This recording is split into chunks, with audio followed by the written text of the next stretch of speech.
Un certain nombre d'options de comportement sont accessibles avec l'explorateur de Windows 8.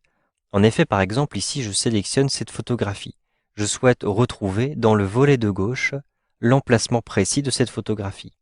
Je peux retrouver ce chemin en déployant tous les dossiers jusqu'à cette photographie. Il me suffit de retrouver tout en haut l'onglet Affichage.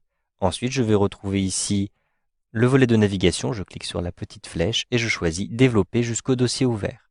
Un simple clic et vous le voyez, je vais développer le bon dossier, le dossier images, mes images, et ensuite je vais retrouver Mer et Dordogne qui est sélectionné par défaut. J'ai donc la certitude que ce fichier se trouve effectivement dans le dossier Mer et Dordogne, puisque de toutes les façons, je le vois à cet endroit-ci. Vous pouvez personnaliser le comportement de l'explorateur. Par exemple, lorsque je souhaite ouvrir un dossier dans une nouvelle fenêtre, par exemple ce dossier Lisbonne, je vais effectuer un clic droit. Je suis obligé d'effectuer un clic droit et de choisir Ouvrir dans une nouvelle fenêtre. J'ai ainsi une deuxième fenêtre qui s'ouvre. Je peux déplacer d'ailleurs cette fenêtre et me rendre compte que j'ai une deuxième fenêtre derrière. Je souhaite avoir automatiquement une ouverture de ces dossiers dans une fenêtre distincte. Je vais donc me rendre ici dans Options et je choisis ici Ouvrir chaque dossier dans une fenêtre distincte. Notez que je suis bien ici dans l'onglet Général. Vous avez aussi la possibilité d'ouvrir les éléments par un simple clic. Vous avez donc une sélection qui se fait par pointage.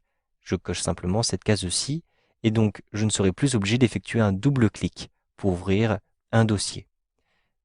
Vous avez aussi la possibilité de développer automatiquement jusqu'au dossier actif. Lorsque vous ouvrez un fichier, eh bien vous avez automatiquement dans le volet de gauche les dossiers qui vont se développer. Vous pouvez désélectionner par exemple cette case-ci, vous pouvez la resélectionner en fonction de vos choix. Pour retrouver les paramètres par défaut, simplement cochez Paramètres par défaut et vous voyez, vous retrouvez votre explorateur avec son comportement d'origine. Je vais choisir simplement d'ouvrir les éléments par un simple clic et je clique sur OK pour simplement le valider. Maintenant, je n'ai plus besoin de double-cliquer sur des dossiers, il me suffit de cliquer dessus simplement, comme ceci, pour simplement l'ouvrir. Je vais ainsi gagner du temps dans mes déplacements avec cet explorateur Windows. Vous savez donc maintenant comment personnaliser le comportement de l'explorateur de Windows 8.